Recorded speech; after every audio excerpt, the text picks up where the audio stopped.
Hi everyone, আসসালামু আলাইকুম। আমার বাস চলে আসছে। ইউকের বাস সার্ভিস কেমন আপনাদের সাথে তাই শেয়ার করব। আমি এখনও বাসে উঠলাম। উঠে এখন আমি আমার ড্রাইভারকে বাসের টিকিট কেটে রেখেছিলাম, ওইটা এখন শো করব।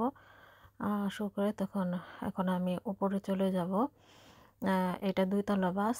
আমি উপরে উঠে যাব, কারণ নিচে বসতে আমার ভালো লাগে না। উপরের থেকে সব কিছু দেখা যায়।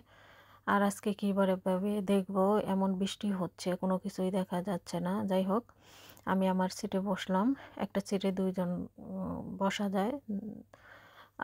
আমি এখন বসে গেলাম। আর এই দেখুন, প্রত্যেকটা সিটের পিছনে এখানে ফোন চার্জারের সিস্টেম আছে। দেখুন, বাহিরের কান্ট্রিগুলোতে কত ধরনের সিস্টেম থাকে, কত সুন্দর নাইস। যার ফোন চার্জ শেষ হয়ে যাবে, চার্জার সাথে থাকলে চার্জ দিতে পারবে। এই সুবিধাটা আমার কাছে দেখে অনেক ভালো লাগছে। যাদের চার্জ শেষ হয়ে যায় তারা অবশ্যই চার্জ দিতে পারবে।